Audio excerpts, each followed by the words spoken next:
si nos importa, vamos a empezar rezando una salva a la Virgen Santísima. En el nombre del Padre, del Hijo y del Espíritu Santo. Amén. Dios te salve María, llena eres de gracia, el Señor es contigo, bendita tú eres entre todas las mujeres y bendito es el fruto de tu vientre Jesús.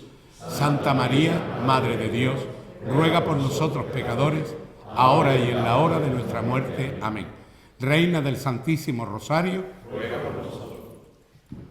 Presidente y miembros del Consejo de Hermandades de Sanlúcar de Barrameda, hermanos mayores de las diferentes corporaciones, ya sean de carácter penitencial, letífico o sacramental, hermanos y hermanas mías, alabado sea Jesucristo. Vamos a empezar por el principio, que es el rosario, este invento que ha ido transfigurándose a través del tiempo, y bastante además. Pero el rosario lo compone una oración esencial, es el Ave María. En el 431, en el concilio de Éfeso, el pueblo santo de Dios, intuyendo lo que podía pasar, salió a las calles de Éfeso cantando aquello del Santa María, Madre de Dios. Y los padres proclaman, los padres conciliares proclaman la maternidad divina de Nuestra Señora. Es la primera parte de una mariología que empieza a crecer en el pueblo santo de Dios.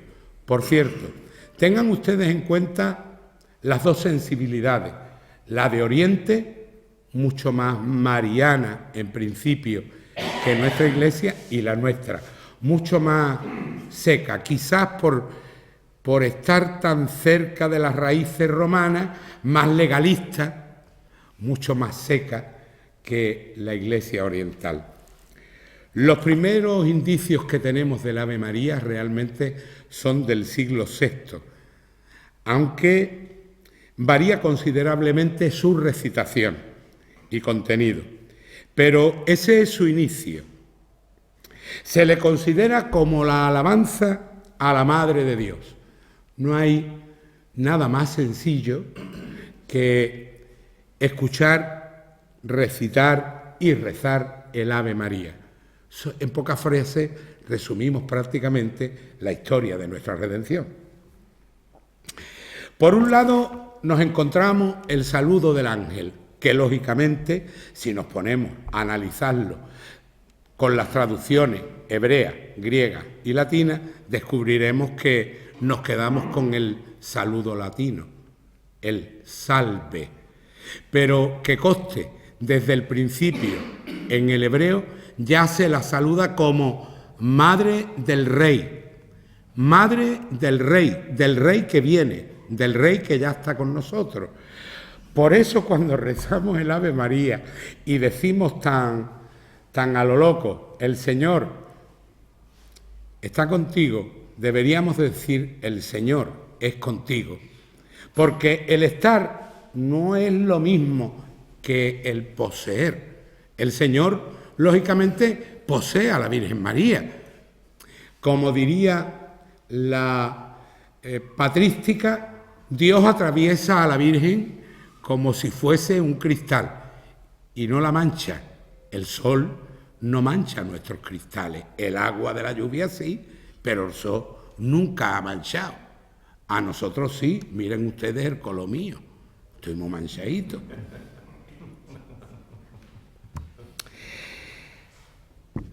Por otro lado, tenemos el saludo del ángel y por otro lado el de Santa Isabel.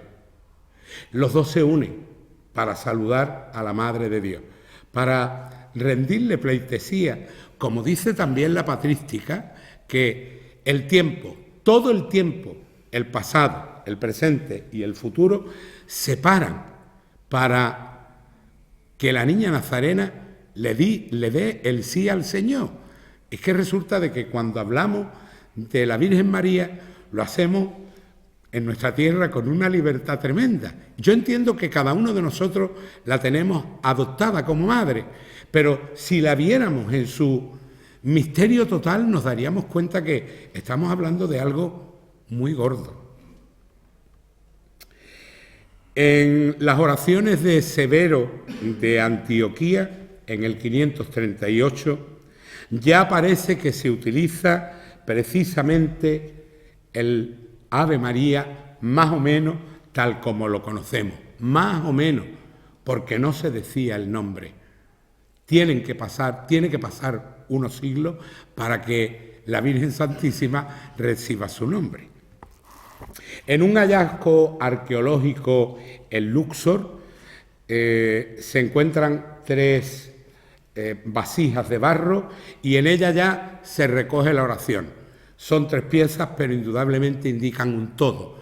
Y ya ahí empezamos a ver cómo el Ave María se va configurando a través de su propia historia. En el 749, San Juan de Damasco la utiliza para sus predicaciones. Ya empieza la patrística, empieza a darle muy fuerte a la naciente Mariología, que lógicamente encuentra su culmen, su campo de cultivo perfecto en el siglo XIX, tanto que la Virgen Santísima se apodera hasta de título del propio Cristo, de su Hijo. Pero gracias a los antifonarios gregorianos se hace el Ave María una realidad pasmosa en la cristiandad. Por la liturgia del 4º domingo de Adviento. Ustedes recuerdan que nosotros estamos en la iglesia de la O. La iglesia de la O tiene que ver mucho con este antifonario, porque se empezó a reconocer ahí muchísimas cosas. En el rito mozárabe, yo no sé si ustedes lo saben, la fiesta principal de la Virgen Santísima era precisamente el Día de la Esperanza. Y en ese momento la Iglesia está proclamando en sus rezos la oh árbol de Jesé, y empiezan a decirle una cantidad de piropos tremendos en esas antífonas, al Señor y a su madre, lógicamente. En la liturgia ya lo encontramos definitivamente instalado en ese momento, con los antifonarios gregorianos. Con la llegada de San Bernardo de Claraval, que es verdaderamente yo creo que de los primeros padres que le dan a la Mariología un sentido amplísimo y la colocan en el centro. A la Iglesia, desde siempre, desde el principio, le hizo falta la ternura, porque éramos demasiado rígidos. Esto no es Oriente, pero nosotros estábamos demasiado encartonados. Nos hacía falta y estábamos deseando que alguien nos diera a una mujer en medio de todo. Piensen ustedes en el tiempo. A través de la conferencia nos vamos a dar cuenta que el tiempo juega a favor del rosario y el rosario juega con el tiempo también. Hay cosas que lógicamente hoy nosotros, el fallo que estamos teniendo en la actualidad es que queremos ver la historia nuestra con los ojos de la antigüedad. No, mi arma, lo antiguo es antiguo y ellos tenían una mentalidad y nosotros tenemos otra. El humanismo no es el mismo el nuestro que hace 40, 50, 60 años. Les recuerdo a ustedes que si cogemos un avión en 3 horas, aproximadamente 3 horas y media, estamos en un sitio que está en guerra, en el suelo europeo. Nos pongamos como nos pongamos, eso es Europa también. Y tenemos una mentalidad que decimos que es humanista y sin embargo a muy poca distancia nuestra se están matando a seres humanos. Es decir, la historia la tenemos que juzgar no con nuestra mente. La historia se estudia, pero simplemente se estudia y se entiende desde esa mentalidad. Por eso Lepanto tiene que entrar en esta conferencia, pese a que no sea ahora mismo políticamente correcto hablar de la batalla de Lepanto, pero es que tenemos que hablar igual que tenemos que hablar del asedio de Viena, porque es parte de la historia del Santo Rosario. El comienzo del marianismo irrumpe en esta Europa nuestra y lo hace de manos de personajes como Bernardo de Claraval. La Iglesia en Oriente tiene una realidad muy diferente a la nuestra. Aquí tenemos que empezar a hablar ya de ciertos predicadores que van a usar la mariología para abrir cauce en el territorio de la fe de cada uno de nosotros. Llegamos a San Bruno con su cartuja y, lógicamente, San Bruno también mete a la Virgen Santísima prácticamente en el centro de la vida cartuja. Pero es que tenemos que llegar, indudablemente, a los mendicantes. Ustedes entienden que yo barra un poquito ahora para casa, con el nacimiento de San Francisco de Asís y el más grande de los Guzmanes, mi padre Santo Domingo de Guzmán, porque es para quitarse el sombrero con él. Y empieza una historia nueva alrededor del Santo Rosario y alrededor de toda la devoción mariana. Simplemente tenemos que recordar qué pasa en España y quiénes somos los españoles y qué hemos hecho a través de nuestra propia historia. Ahora parece que no está bien hablar de ella, pero es que es parte del Rosario también, nuestra historia. Igual que el Rosario es parte de la nuestra, que no podemos desligarla. Con el nacimiento de las órdenes mendicantes se produce en toda la Iglesia una auténtica revolución espiritual. Hay un antes y un después del nacimiento de dos grandes órdenes que vienen a vertebrar la historia de la Iglesia de alguna forma. El franciscanismo por un lado y el dominicanismo por otro. Pero esto daría espacio a otra conferencia, 4 o 5 más. Llegamos al culmen, como hemos dicho, en el siglo XIX, con la aprobación de la famosa bula dogmática de la Inmaculada Concepción en 1854, la Ineffabilis Deus, por la santidad de Pío IX. Pero en España, después del Concilio de Trento se empieza a producir el primer movimiento inmaculadista de la historia de la Iglesia. Recuerden ustedes que los curas el 8 de diciembre nos vestimos de celeste o de azul en España porque España ganó ese color. En otros sitios no se lo deberían de poner, a no ser en Hispanoamérica, pero eso lo ganó España, porque se monta tal revolución con el Rosario y la Inmaculada Concepción que el panorama nacional de nuestra patria cambia. Miren ustedes, a partir del siglo aproximadamente XV, en Alemania hay una convulsión rosariana y hay una cantidad enorme de cofradías. Si nos vamos a la Católica Baviera, veremos insignias de aquel tiempo, magistrales, por cierto. Son majestuosas, con unos impecados magníficos. Eran lo que nosotros después reutilizamos con las cofradías del Rosario nuestra. Ya saben ustedes aquello de los rosarios públicos, las cofradías que salían normalmente al Rosario, por las mañanas, los días de fiesta, y por las tardes normalmente. Esto era España. Había no sé cuántas cofradías del Rosario. Sanlúcar estaría llena de retablos públicos. Después, con el proceso político histórico, los retablos callejeros empiezan a desaparecer. Pero las principales devociones, aquí en Sanlúcar me supongo que tendría mucho auge la caridad, aunque de mano de la nobleza local. Aquí habría alguna que descollaría, y si no era la propia parroquia, estaba Capuchino, estaba San Francisco, estaba Santo Domingo. Es decir, que de las principales casas, con toda seguridad, tenían rosarios públicos a cada instante, y cada una de ellas cofradía. Había un retablo callejero, inmediatamente le hacían una cofradía. Pero eso se recogía, algunas sí y otras no. El origen de que en nuestras cofradías de penitencia llevemos el libro de reglas no era otra cosa que es que en la calle se metían manos, se pegaban y tenían que mandar a la autoridad pública, porque se peleaban quién de ellas era más antigua para pasar primero, porque eso lo tenían ellos todos muy claro, que el más antiguo era el primero, y después venían todas las que se iban fundando, pero el primero era el primero. Por eso se empieza a llevar el libro de reglas, donde aparece la fundación de la hermandad y aprobación por parte del señor obispo de la zona, en este caso el arzobispo de Sevilla.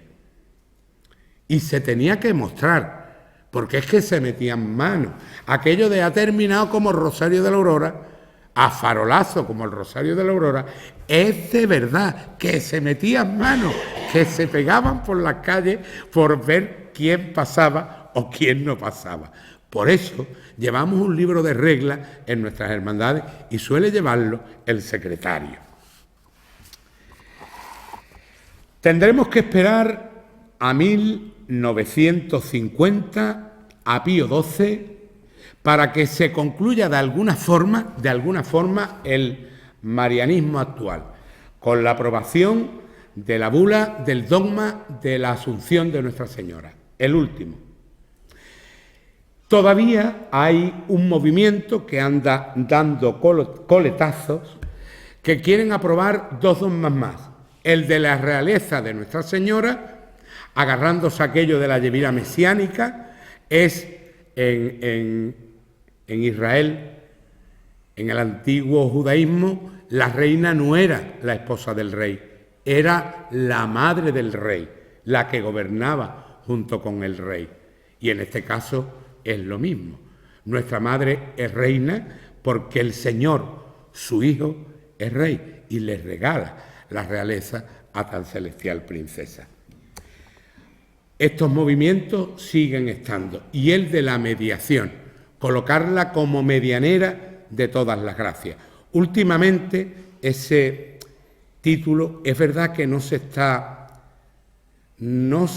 diciendo mucho, sino que parece que ha venido esto de la mediación muy abajo, porque todos nosotros reconocemos que el único mediador entre Dios y nosotros, de verdad, es la segunda persona de la Santísima Trinidad, es el Hijo encarnado. ¿Para qué vamos a tener más mediaciones? Si con el Señor ya se ha cumplido toda la revelación, gracias a Dios. A no ser que nos vayamos a casos extremos como los del Parma de Troya, que me la han hecho diosa. Y en vez de una trinidad, pues ahora parece que es una cuatrología total, que yo ni por dónde cogerlo. Lo han hecho, la Virgen Santísima recibe ya el título de diosa, cuando la Virgen no puede ser diosa bajo ningún concepto, porque la Virgen Santísima necesita de la sangre de su Hijo, igual que la hemos necesitado nosotros. Simplemente que ella no es mordida por el pecado, pero que conste, María Santísima es igual a nosotros. Simplemente que se lo creyó, tuvo y la gracia de creerse y de esperar la salvación y la encontró. Y nosotros la tenemos así. ¿Qué es el rosario entonces? Pues el rosario empieza por la oración coral de los monjes. Ustedes se habrán dado cuenta que hasta que San Juan Pablo II lo tocó también, y nos añade 5 misterios, el rosario tenía 150 Ave María, dividido en 15 misterios. Los gloriosos, los dolorosos y los gozosos. Lo he dicho al revés. Los gozosos, los dolorosos y los gloriosos. Y después viene San Juan Pablo y mete otros 5 misterios que son los luminosos. En principio, no hacen otra cosa que copiar a los monjes. Los monjes recitaban los 150 salmos de la Biblia. Y a partir de ahí empieza el rosario a menearse y a moverse. Cuando nosotros hablamos de rosario y hablamos de tradición dentro de la Iglesia, tenemos que tener en cuenta que es una oración viva, que no está muerta, que se va cambiando. Ustedes recuerdan que al final de cada misterio la invocación es el Gloria, pero después todos juntos repetimos: María, Madre de Gracia, Madre de Misericordia, en la vida y en la muerte, ampáranos, Gran Señora nuestra, amén. Si te vas a Portugal, eso no existe. Está la oración que la Virgen Santísima le dice a los niños que tienen que rezar por las almas de los más necesitados. En Portugal, en Brasil, donde el país ha tenido influencia. En México, precisamente, se reza la invocación de Fátima, porque la Iglesia se preocupó de ir imponiéndola. Sin embargo, en nuestro país seguimos con esa jaculatoria en la que se mete vertiginosamente también a Jesucristo. Muy bien. 150 salmos, 150 Ave María. Porque ustedes entenderán que en la vida monacal había de todo, pero también había gente que no sabía leer ni escribir. Estamos hablando en un tiempo en el que leer era un lujo y eran muy pocos. Si cogemos a la población mundial, diríamos que un 10%. Un 10% sabía leer, los demás no. La recitación del Ave María, Ave María, Ave María, Dios te salve María, llena eres de gracia, se nos queda rápidamente, porque es hasta musical. Tenemos que decir que es musical. Todos los que estamos aquí, que tenemos cierta edad, nos la han enseñado nuestras abuelas, por lo menos a mí. A mí me la enseñó mi abuela. El Ave María se repetía continuamente en mi casa porque yo he conocido como en mi casa, en las noches de verano no, pero en las noches de invierno había que rezar rosario sí o sí. Y en los días de verano, si los niños estábamos un poquito revolucionados, que era lo normal, mi abuela sacaba continuamente rosario, ¡Santo Rosario! ¡Oh! Salíamos todos corriendo, porque aquello no había que la aguantara, un rosario tras otro. Muy bien. Hubo que crear algo fácil para que todos pudieran acceder a la contemplación. Y se da con algo hermosísimo, el rosario. Los monjes, entonces, encerrados, como dice San Agustín, la mística ciudad de Dios estaba encerrada. Y ahí se mantiene desde la cultura hasta los orígenes mismos del hombre, pasando por la salvación. Pero había que salir fuera de aquello. Y no había absolutamente nada. Pero es que incluso dentro, lo que se llamaban los hermanos legos o las hermanas legas, que también en la parte femenina existía, necesitaban algo. Y empiezan no con el rosario. Esto no existía, ¿eh? Esto no existía, sino con piedrecitas. Le daban 10 piedras y las tenían en las manos y las iban poniendo en los bolsillos. Y después las sacaban otra vez y empezaban. ¿Existían los misterios? No existían los misterios. Tendremos que esperar otro montón de tiempo para que lleguen los misterios del Santo Rosario. ¿Cómo era la estructura? No se conoce. Simplemente se conoce aquello de las pequeñas piedras que iban cambiando. Pero estructura, como está estructurado hoy, olvídense ustedes. El rosario se va moviendo con el tiempo.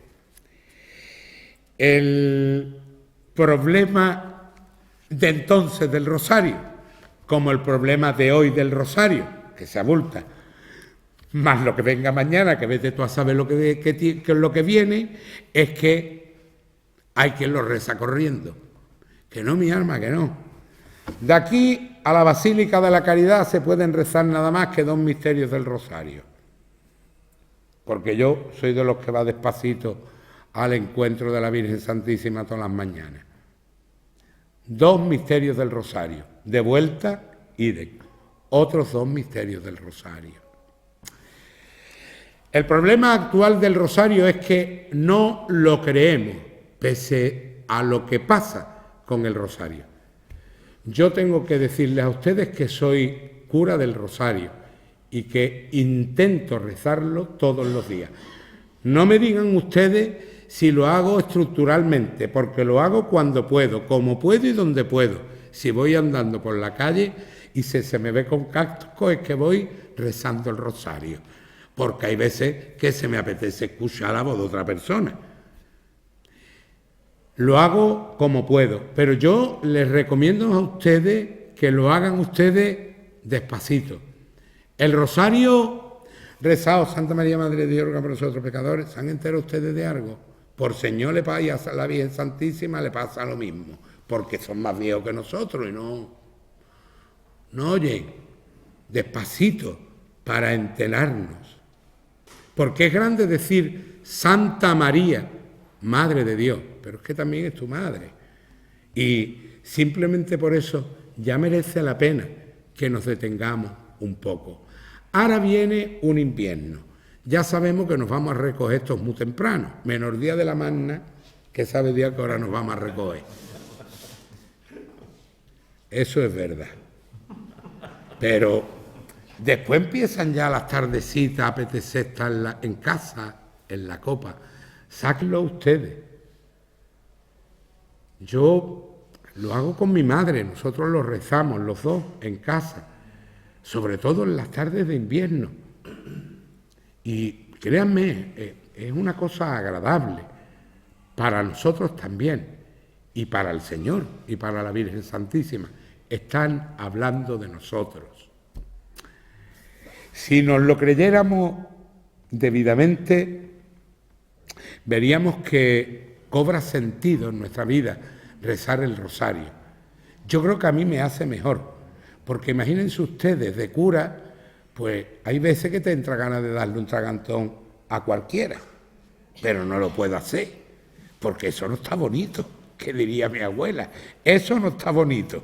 Mi madre me diría, eso no te pega. Pero hay veces que ustedes entienden que nosotros somos hombres y que tenemos unas ganas de dar una tragantada la más grande del mundo. Lo que pasa es que no la hacemos.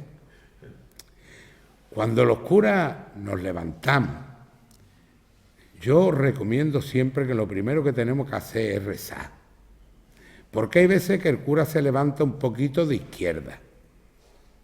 La piernecita izquierda sale de la cama antes que la derecha.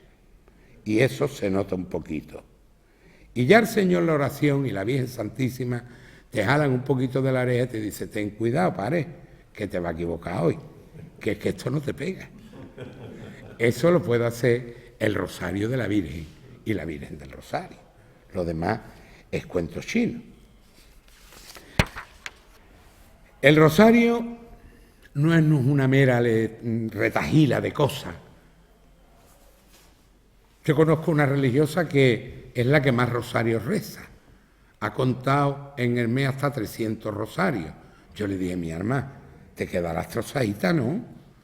Es imposible. Pues miren ustedes, yo rezo las 4 partes cuando me da mucho tiempo. Y tiempo desde que estoy en San Lucas de Barrameda no me da ninguno. Esto está escrito esta mañana. Que he tenido que recurrir a todos los recuerdos de la mística dominicana. Porque esto es verdad que nosotros lo tenemos como una de nuestras fuentes, pero es mística, es mística. Y ahora cuando lleguemos a nuestro Padre Santo Domingo nos daremos cuenta que la cosa se complica muchísimo. Con la llegada de la tradición dominicana, las órdenes religiosas se vuelven locas. Los franciscanos iden de lo mismo. Pero a nuestro Padre Santo Domingo de Guzmán y Aza, el mejor de los Guzmanes, se le coloca esta gloria. El que, estando el hombre necesitadísimo de la gracia de Dios, recurre en 1214 a la Virgen María. Estaba aburrido de los albigenses y de los cátaros. Ya no podía más. Que conste en su defensa, nuestro Padre Santo Domingo, un fraile, muy buena persona, Fray Bernardo Gui, gran inquisidor de Europa entera, una buena persona, donde las haya, le colocó el título de Gran Inquisidor.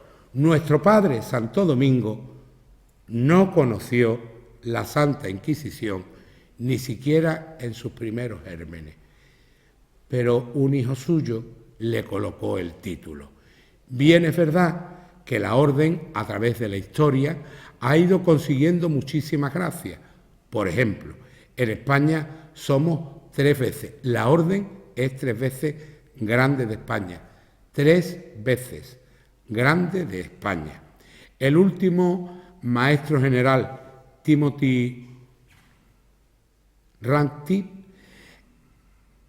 desechó el pasaporte de España, que era un pasaporte diplomático. Lo gozaban los maestros generales de la Orden de Predicadores por gracia de España. Pero, desgraciadamente, ese padre maestro no lo vio necesario. Muy bien. Pues llegamos y vemos a nuestro padre Santo Domingo en un bosque, en 1214. Y durante 3 días, insistentemente, reza. Y además se fustiga, se hace penitencia con su propio cuerpo. Y a los 3 días se aparece tan celestial princesa junto a 3 ángeles. Lo primero que le dice Fray Domingo: mi arma, no siga pegándote. Vamos a relajarnos un poquito. A partir de ahora va a coger rosario, mi arma. Y empieza nuestro padre a coger el rosario. Miren ustedes, todo esto que les cuento de nuestro padre Santo Domingo es mística de la orden. ¿Pudo ser?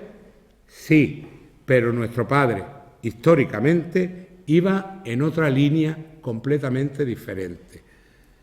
Pero conoció el rosario nuestro padre, como tú y yo lo conocemos, no lo conoció. Hay que esperar a un maestro general de nuestra orden, Fray Alano de la Roche, para encontrarnos ya el rosario con los 15 misterios, los Padres Nuestros, las Ave María y los Glorias. Y ahí se termina la historia. Que nuestro padre tiene varias intervenciones y el rosario aparece en su vida como aparece esta primera aparición. Después le pasará lo mismo en la Catedral de París, en Notre Dame de París, le pasa a nuestro padre lo mismo, que iba el hombre con su predicación, las hartas de bien preparada, y sin embargo llega la Virgen y le dice: Domingo, cambia la predicación, mi alma, por aquí no va el asunto, hoy vas a hablar del Santo Rosario. Todo eso es mística de la orden, como el sueño de la protección de la Virgen Santísima a la orden de los predicadores. Todo eso es mística dominicana que se utiliza dentro de la historia del Santísimo Rosario. ¿Pero fue verdad? Pues miren ustedes, históricamente, tal como conocemos la predicación dominicana, yo tengo que decir que no, que el invento del rosario no es dominicano, sino que viene arrastrándose a través de una historia desde prácticamente el principio de la cristiandad hasta nuestros días, que con toda seguridad se va a seguir convulsionando a través de nuestro tiempo, incluso, nada más que hay que ver al Papa Francisco, que ha metido, creo que en la letanía, Madre de los Inmigrantes, y 2 más, que no recuerdo ahora mismo. Es decir, el rosario es una cosa viva y se ha ido moviendo con el tiempo. ¿Pero se mantendrá en su forma? Yo creo que sí, que lo mantendremos en su forma, pero ¿quién nos dice que venga otro movimiento de gracia reformador de lo que conocemos? Falta nos hace, desde luego, que venga. Bueno, pues hablando de los milagros, ya hemos dicho ese milagro en el que se aparece Nuestra Señora al mejor de los Guzmanes. Después se aparece en la misma catedral, también se le aparece, se desata una tormenta tremenda y nuestro Padre empieza a rezar el rosario y la tormenta se acaba. También el hecho de Notre Dame de París, en el que la Virgen le quita la homilía al hombre y que predique sobre el Santo Rosario. Hay fuentes dominicanas que dicen que aguantó la tradición rosariana un siglo y que después fue perdiéndose o fue hundiéndose o fue desapareciendo y que hay que esperar a la llegada de Fray Alano de la Roche y el movimiento completo de las órdenes mendicantes. Tengan ustedes en cuenta que lo han utilizado franciscanos, en nuestro pueblo lo utilizaron los observantes y los capuchinos, los dominicos, los agustinos, los carmelitas, lo ha utilizado todo el mundo, porque es una prenda que baja del cielo. Tenemos 3 prendas de Nuestra Señora que bajan del cielo: el Santísimo Rosario, el Santo Escapulario, que no tiene sus raíces en el Carmen, sino en los trinitarios con los presos, y la medalla milagrosa. Esos 3 objetos los hemos utilizado todos los que estamos aquí, desde pequeños. Por lo menos el rosario, el escapulario y la medalla milagrosa. Fíjense ustedes lo que era la medalla milagrosa en este pueblo, que yo me acuerdo perfectamente de la que se formaba. No sé cómo estará la procesión, pero cuando yo era pequeño era tremenda. Era una auténtica manifestación de fe la devoción de la procesión de la Milagrosa. Muy bien. La conformación actual se debe a 1365. Fray Alano de la Roche lo configura tal cual tú y yo lo conocemos. Y empezamos a contemplar decidida y abiertamente. San Juan Pablo II, en la carta El Rosario de la Virgen, o María, el Rosario de la Virgen, de San Juan Pablo II, nos lo dice. El rosario, ¿qué es lo que es? El rosario no es otra cosa que contemplar al Señor con los ojos de su madre. Ya está. Y contemplamos 20 escenas de su vida en la que ella está metida. Yo tengo un amigo protestante que es pastor y yo siempre le digo lo mismo: Jorge, mi alma, qué pena que no tengáis una madre ni nada, qué cosa más triste lo de ustedes. Cuidado con ella, la Virgen Santísima, con lo entretenido que estamos nosotros con ella y lo bien que nos sentimos. Y él me dice a mí que es que hasta el rosario es una creación nuestra, que nosotros lo hemos hecho así y ya está. Y yo siempre le digo: venga, demuéstramelo, mi alma. A ver la Biblia, vamos a coger la Biblia. ¿No está la encarnación en la Biblia? ¿No está la coronación de María Santísima como reina de los cielos y la tierra? También aparece, ¿eh? Es que aparece todo. Es que resulta de que si hay una oración en la iglesia de piedad, auténticamente cristológica, pero cristológica en todo, es el rosario. Díganme ustedes en cuál de los misterios no aparece nuestro Señor Jesucristo, porque aparecen en todo, ya sea en el seno de su Madre Santísima, o ya sea vivito y coleando andando por esta tierra, aparece en todos sitios. Lo cierto y verdadero es que San Juan Pablo II, por ser una pieza viva, nos regala otros 5 misterios, que vienen muy bien, porque en la Eucaristía también está su madre metida, también está su madre. No como dicen en el Palmar de Troya, que tiene que venir una gota de la Divina María estelarmente viajando en el tiempo. Eso es mentira todo. No, sino que la Virgen Santísima forma parte también, es madre de la Eucaristía. No podemos quitarle eso, sin cuentas de la guerra de la Galacia ni nada de eso. Aquí no hay nada de eso. Aquí hay solo solo la intervención de Dios en la vida de nosotros a través de su madre, de la segunda persona, que también lo hemos hablado antes, en la aprobación del dogma de la maternidad divina de Nuestra Señora. Muy bien. La letanía lauretana, ya saben ustedes que está sacado del Loreto. Allí empieza el asunto. Allí empieza el Loreto. A mí me hace mucha gracia cuando voy a predicarle a las cofradías que empiezan con la letanía y empiezan a meter a sus advocaciones. Y me parece muy bien. Y está muy bien en un ámbito cuasi privado. ¿Cómo no decir en la novena de la caridad, Reina de la Caridad, si la tenemos delante? ¿Cómo no decir aquí, Reina de la Soledad? ¿Cómo no decir en cualquier sitio, Madre de la Victoria? ¿Cómo no decir Reina de Gracia y Esperanza? ¿Cómo no decirlo? Pero sí es verdad que los pontífices han ido metiendo los títulos con mucho cuidado y muy acertadamente. Por ejemplo, Pío XI, Reina de la Paz. Estaban saliendo de la Primera Guerra Mundial reina de la paz, y es lo que el mundo quería. Pío XII, reina asunta al cielo, aprueba el dogma de la Asunción de la Virgen. San Juan Pablo II, reina de la familia. Recuerden ustedes la preocupación de ese pontífice por las familias. Es el que más ha escrito sobre la familia cristiana. El Papa Francisco, los inmigrantes, un hombre verdaderamente preocupado por el movimiento que hay en la tierra entera de inmigración de un punto hacia otro, principalmente para Europa. Así que hemos quedado que el rosario es una oración profundamente bíblica, cristológica, una oración mental y verbal. Estás aquí y aquí. De una forma o de otra, tus labios se mueven también.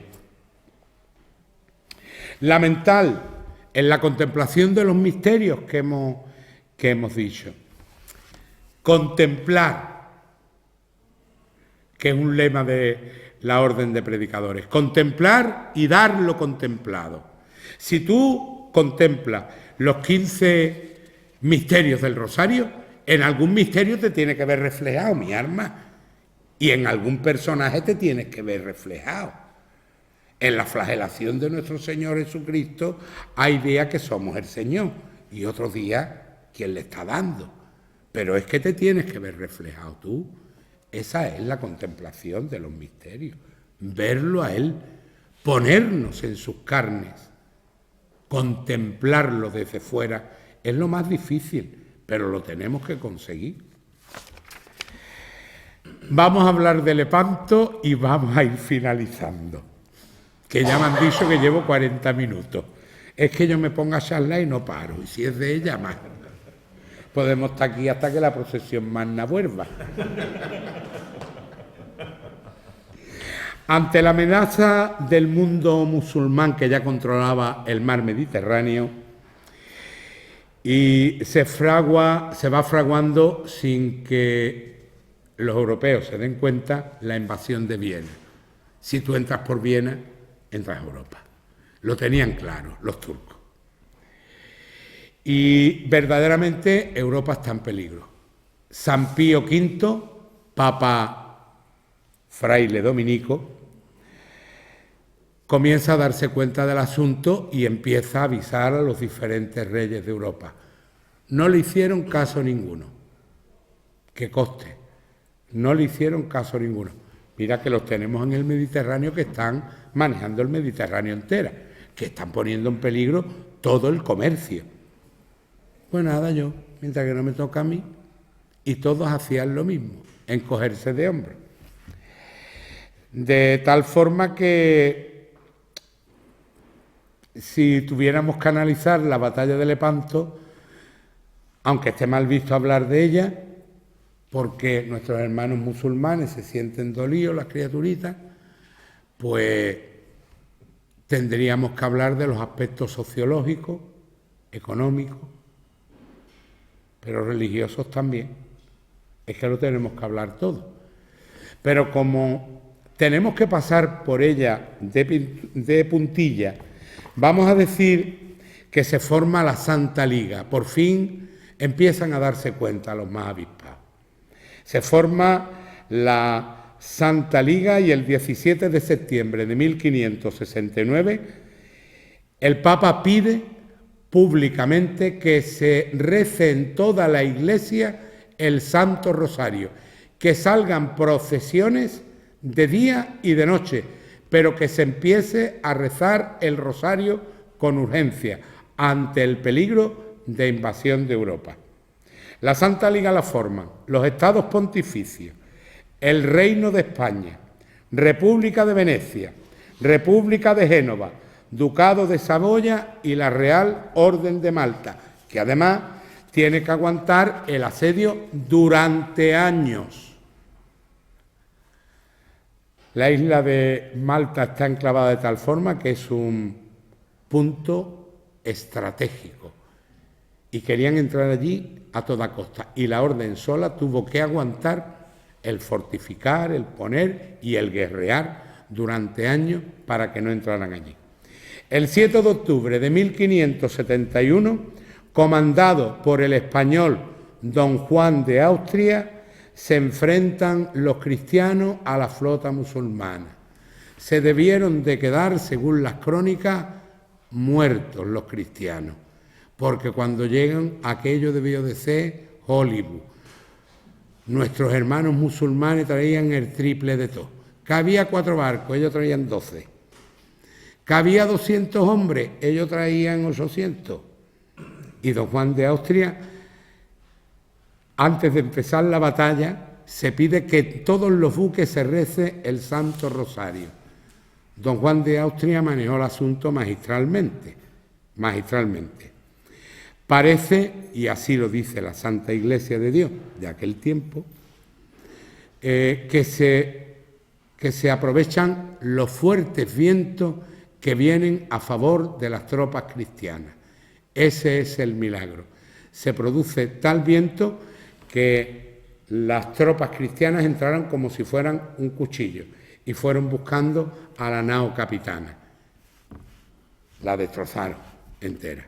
Por cierto, una de las banderas que se traen, porque las naves se desarbolaban y uno de los trofeos eran las banderas.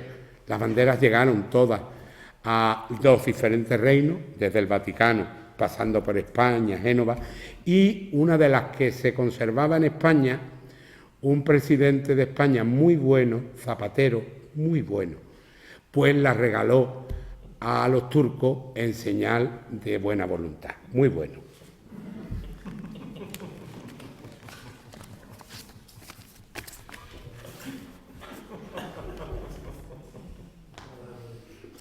San Pío V tiene una aparición de la Reina del Santísimo Rosario en el Vaticano ese día y le anuncia que la flota española, la flota cristiana ha ganado la batalla.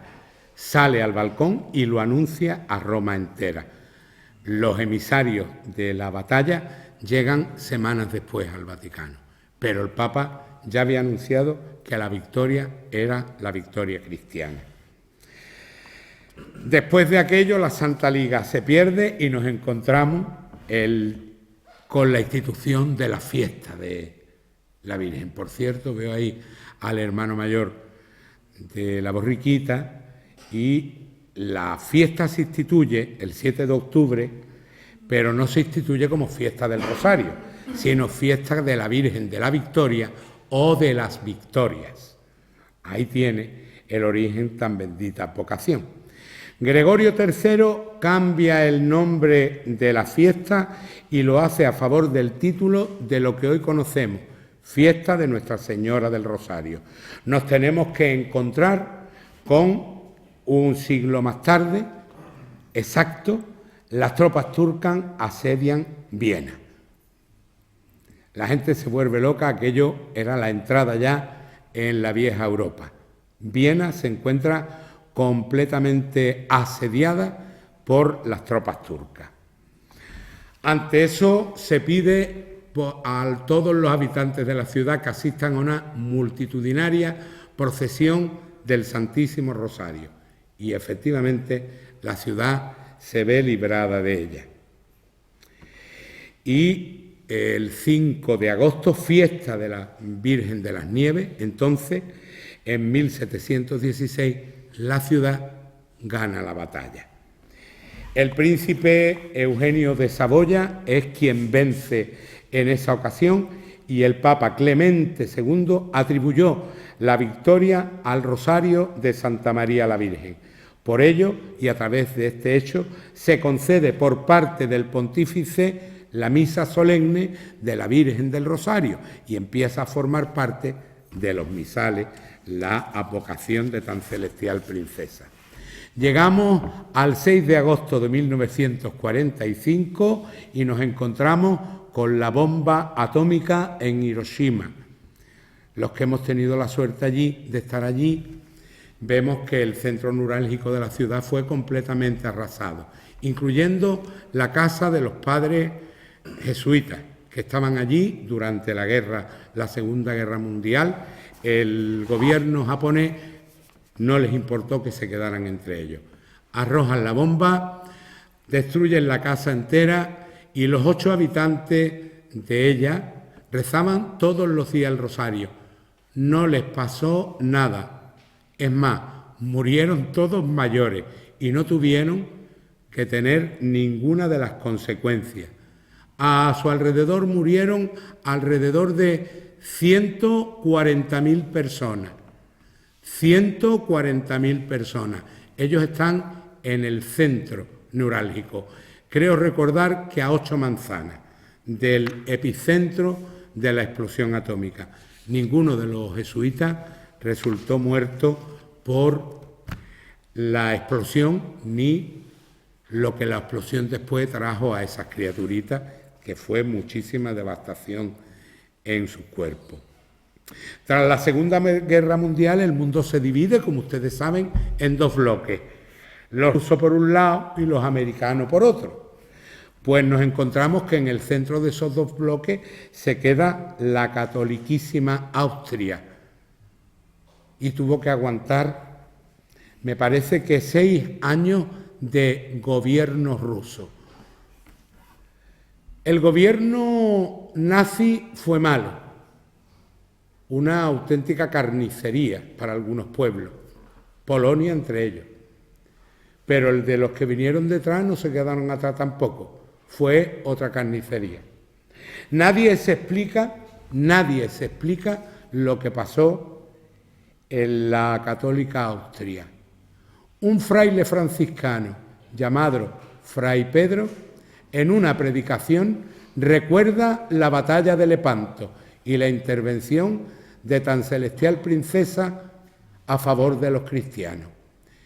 Por todo el país se corre que hay que empezar a rezar el rosario y se forma un movimiento de 70.000 personas rezando continuamente el rosario.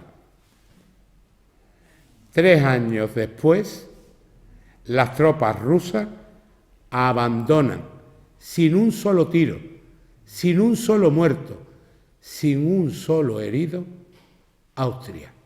Díganme ustedes si no es para mirar el rosario de otra forma.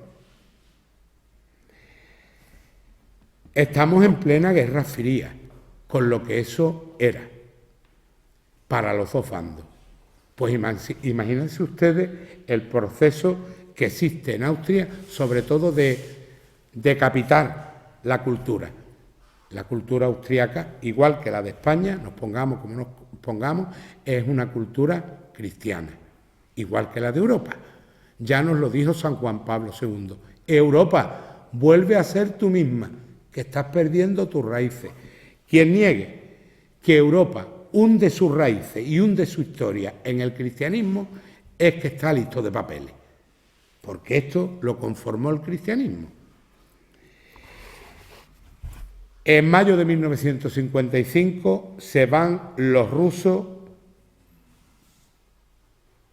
y Austria vuelve a ser libre. Pero andando en el tiempo nos vamos a Filipinas. ¿Ustedes se acuerdan de los bolsitos de Imelda Marcos y del presidente? Esta pareja tenía a su pueblo completamente esclavizado. Imelda llegó a contar 15 abrigos de pieles, 3.000 pares de zapatos, no sé dónde iba ahí, 1.000 carteras de piel, bolsos, etcétera, y una larga lista de vestidos de gala. Muy bien. Se producen unas elecciones en el país y las elecciones son terroríficas. Salen otra vez los dictadores. Había salido el otro. Al presidente de la Liga que se enfrentó a Marcos Imelda lo asesinan. Se convierte en su vocera mayor de este asesinato su mujer, Cori. Esta mujer solamente emplea un arma. ¿Cuál? El rosario. y Filipinas empieza a unirse. Tras las elecciones y la muerte del que iba a ser presidente, si las elecciones hubieran sido normales, el ejército sale a la calle. 15 días después de arrasar a su pueblo, a su propio pueblo, por orden de su presidente y su presidenta, a sangre y fuego, el ejército no tiene más remedio que bajarse de los tanques, porque lo que se encontraban era a su pueblo rezando el Santo Rosario enfrente de ellos. Les recuerdo a ustedes que la patrona de Filipinas es la Virgen del Rosario, la Naval, que le llaman. Es parte de lo que los españoles dejamos en Filipinas de manos del dominicanismo. Por último, ¿es bueno que recemos el rosario? Hombre, yo no voy a barrer para casa, pero a mí me ayuda muchísimo. ¿Qué quieren ustedes que les diga?